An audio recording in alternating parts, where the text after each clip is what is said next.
Lucy, এটা কার বাচ্চা? এ আমাদের বাচ্চা। কি মিষ্টি না, ইচ্ছা করে শুধু একেই দেখতে থাকি। লুসি, তুমি পাগল হয়ে গেছো? এটা তো তোমার বাচ্চা হতে পারেই না। সত্যি করে বলো, কোথা থেকে বাচ্চা এনেছো তুমি? এই গল্পটা হলো সীতাপুর গ্রামের, যেখানে লুসি পাখি থাকতো। লুসি পাখির কোনো বাচ্চা ছিল না। এই বিষয় নিয়ে জঙ্গলের পাখিরাও অনেক আলোচনা করত। মুনমুন পাখি দুষ্টু বান্দরের সাথে কথা বলতে বলতে বলে, দুষ্টু বান্দর, দেখবে লুসি পাখি অনেক দুঃখিত, আর ওর একটাও বাচ্চা হচ্ছে না। ও বেচারি সন্তানহীন।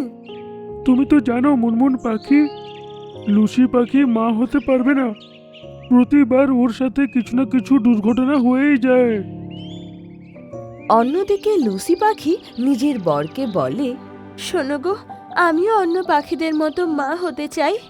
আমারও ইচ্ছে করে কেউ আমাকে মা বলে ডাকুক, আর আমি মা হওয়ার সুখ পাই। লুসি, আমি তো জানি, কিন্তু কি বা করতে পারবো? আমরা তো কত চেষ্টা করেছি, এত ডাক্তারও দেখিয়েছি, কিন্তু কোনো লাভই হয়নি। যদি তোমার ঠিক মনে হয় তো চলো না একটা বাচ্চা দত্তক নিই। কি? বাচ্চা দত্তক নেব? তুমি পাগল হয়ে গেছো লুসি। অন্য কারো রক্তকে নিজের নাম দেব না। আমার নিজের বাচ্চা চাই, না হলে এরমই ঠিক আছে। তুমি তো ভালো থাকবেই। তুমি তো সকাল হতেই বেরিয়ে পড়ো আর সন্ধেবেলায় ফেরো, সারা দিন ফুর্তি করতে থাকো। আর এখানে আমি সারা দিন একলা কষ্ট পাই।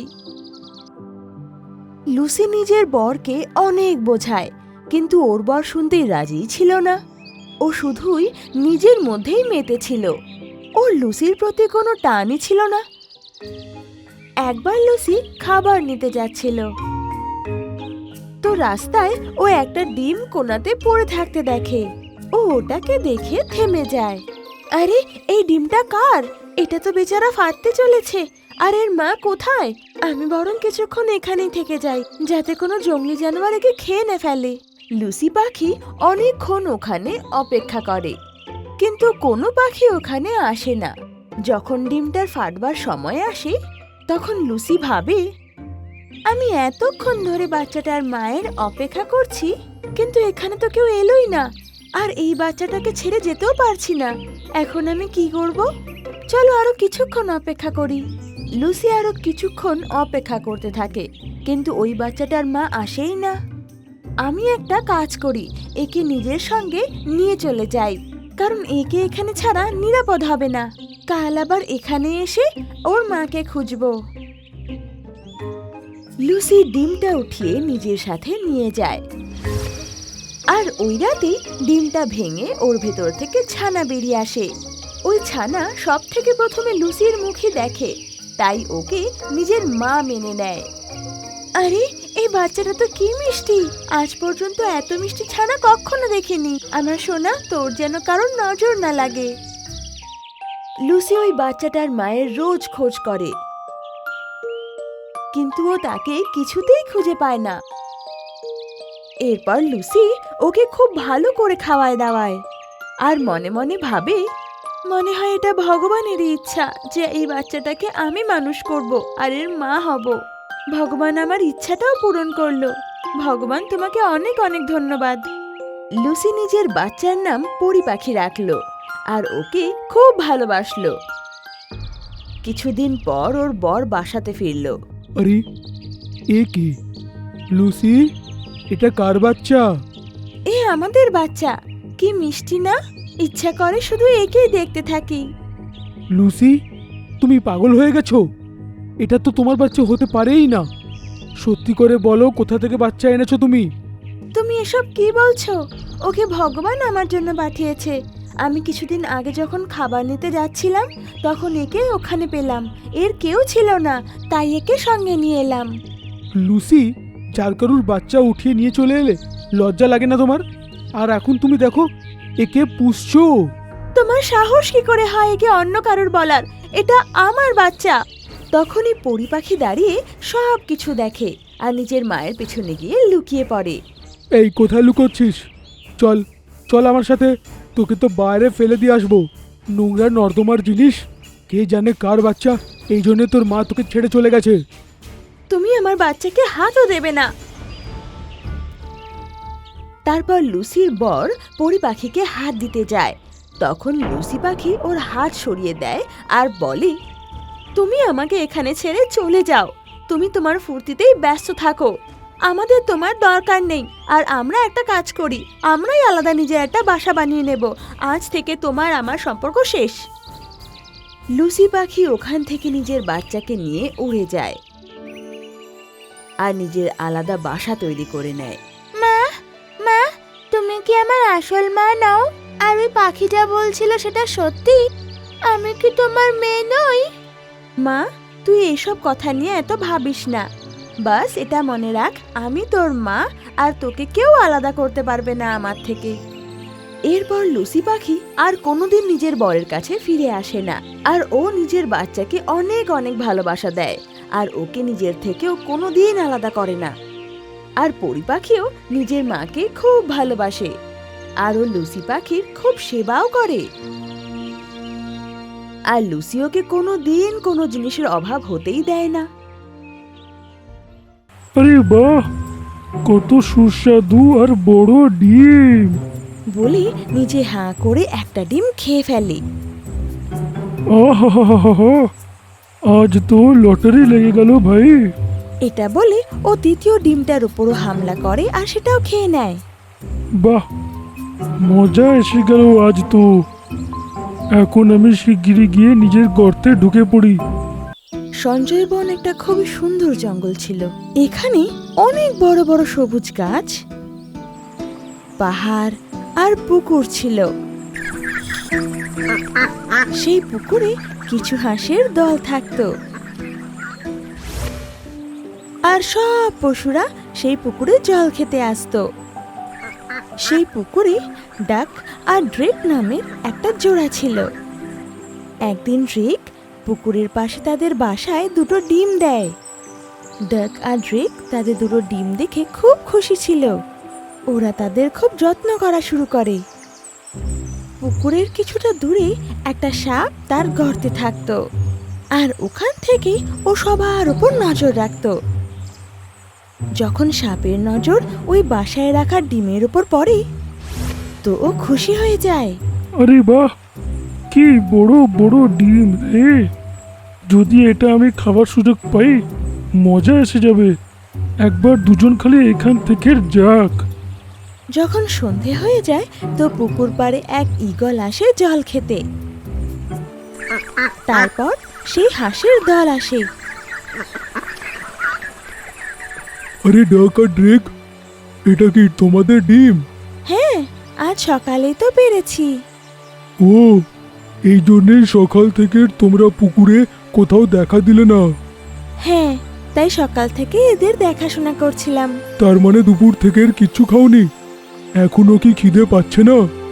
না, এখন তো খিদে খুব পাচ্ছে, কিন্তু এই ডিমগুলোকে ছেড়ে কি করে যাই? তুমি চিন্তা করো না, এখানে কিচ্ছু হবে না। আমরা সন্ধে হওয়ার আগে খেয়ে দিয়ে এখানে চলেই আসবো। এটা বলে দুজনে ডিমগুলোকে এমনি রেখে দলের সাথে চলে যায়। সাপ নিজের জায়গায় লুকিয়ে ওদের কথা শুনছিল, আর এই সুযোগই ছিল যখন ওরা ডিম ছেড়ে চলে যাবে। ওদের দূরে চলে যেতেই সাপ খুশি হয়ে যায়, মুখে হাসি আর চোখে লোভ নিয়ে ওই ডিমগুলোর কাছে যায়। আরে বাহ, কত সুস্বাদু আর বড় ডিম! বলে নিজে হাঁ করে একটা ডিম খেয়ে ফেলে।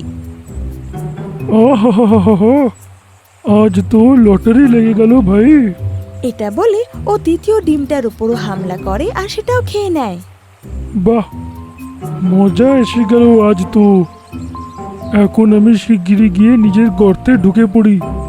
কেউ যদি দেখে নিল, কালকের বন্দোবস্তটা হবে না। বলে নিজের গর্তের দিকে চলে যায় আর গিয়ে শুয়ে পড়ে। যখন ডাক আর ড্রেক সেই দলকে বিদায় জানিয়ে নিজেদের বাসায় ফিরে আসে, তো নিজেদের বাসাকে খালি দেখে আশ্চর্য হয়ে যায়। আরে, আমাদের ডিম কোথায় গেল? ওদের তো আমাদের দল ছাড়া কেউ দেখেওনি। তাহলে ওদের কে নিয়ে গেল? শুনে ডাক কিছু ভাবলো আর বলল, আমাদের এই ব্যাপারটা জানার জন্য উপায় বার করতে হবে। শোনো। তারপর ডাক ড্রেককে একটা আইডিয়া দেয়। পরের সকালে ড্রেক আবার দুটো ডিম দেয় আর সারাদিন ওই ডিমকে পাহারাও দেয়। আর সন্ধে হওয়ার আগেই ডাক বলল, ড্রেক, আমার খুব খিদে পেয়েছে, চলো কিছু খেয়ে আসি। কিন্তু এই ডিমগুলোকে আমরা একলা কিভাবে ফেলে রেখে যাই? যদি কালকের মতো কেউ নিয়ে যায় এদের? একটা উপায় আছে। বলে ডাক নিজের মুখে কিছু ঘাস নিয়ে আসে আর ঘাসগুলোকে দিয়ে ডিমগুলো ঢেকে দেয়। হ্যাঁ, এখন ডিমগুলো কেউ দেখতে পারবে না, এটা ছেড়ে আমরা নিশ্চিন্তে যেতে পারবো। এটা দেখে ড্রেকও খুব খুশি হয় আর তারপর দুজনে নিশ্চিন্ত হয়ে চলে যায়। আরে পাগল ভাবছে এরকম করে আমার বুদ্ধি থেকে বাঁচতে পারবে? এখন তো আমাকে সন্ধে অবধি অপেক্ষাও করতে হবে না। এরকম বলে ও নিজের গর্ত থেকে বেরিয়ে আসে আর বাসার দিকে এগিয়ে যায়। এদিকে ডাকা ড্রেক পুকুরের পাশে লুকিয়ে ডিমের উপর নজর রাখছিল। কিন্তু সাপকে দেখতেই ওরা ভয় পেয়ে যায়। কিন্তু ওদের কিছু ভাবার আগেই সাপ ওদের দুটো ডিমকেই খেয়ে ফেললো আর খুশি হয়ে নিজের গর্তে ফিরে গিয়ে ঘুমিয়ে পড়ল। ডাক আর ড্রেক যতক্ষণে নিজেদের বাসায় ফিরল ততক্ষণে সাপ ডিম খেয়ে চলে গিয়েছিল। এই সাপ তো আমাদের ডিমগুলো রোজ এভাবে খাচ্ছে, এর মানে তো আমরা কখনো আমাদের বাচ্চাদের মুখ দেখতে পাবো না। শুনে ডাক চিন্তায় পড়ে গেল আর তখনই ওর নজর ঈগলের ওপর গেল, যে পুকুর পাড়ে জল খাচ্ছিল। ঘাবড়িও না, এর থেকে ছাড়া পাওয়ানোর জন্য আছে, আমাদের সাহায্য করার জন্যে। ডাক ঈগলকে বলল, আর ঈগল, আমাদের আওয়াজ তুমি শুনতে পারো?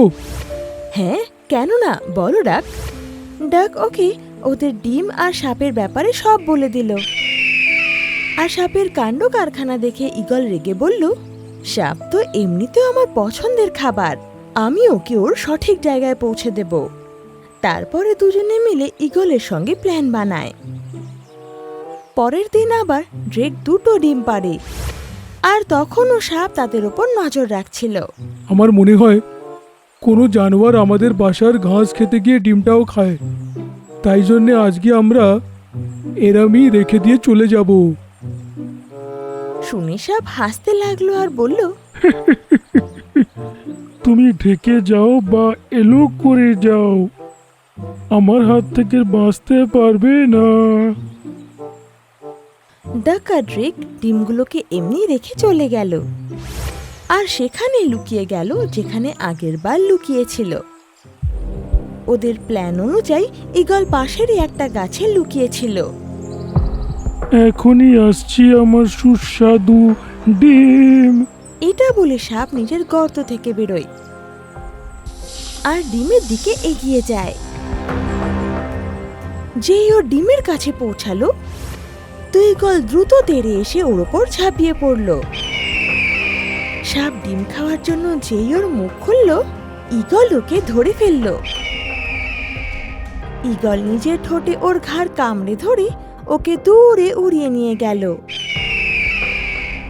আরে ছাড় আমাকে, আমাকে ছেড়ে দে। আরে বাপরে, আরে ছাড় রে। এটা শুনে ঈগল খুব খুশি হলো আর উড়তে লাগলো। অনেকক্ষণ ওড়ার পর ও একটা পাহাড়ে গিয়ে থামলো। সেখানে আরো দুটো ঈগল অপেক্ষা করছিল। ঈগল যেই সাপটাকে ছেড়ে দিল, বাকি ঈগল তখনই ওকে ঠোঁট দিয়ে মেরে মেরে হামলা করলো, যার ফলে ও আধমরা হয়ে গেল। এখন তিনটে ঈগল মিলে ওর শিকার করলো আর ওকে মেরে ফেললো। এদিকে ডাক আর ড্রেক নিজেদের ডিমকে সুরক্ষিত দেখে খুব খুশি হলো আর মনে মনে ঈগলকে ধন্যবাদ জানায়। কিছুদিনের মধ্যে সেই ডিম থেকে বাচ্চা বেরোয় আর তারপর ডাক আর ড্রেক খুশি খুশি ওদের জীবন যাপন করতে লাগে।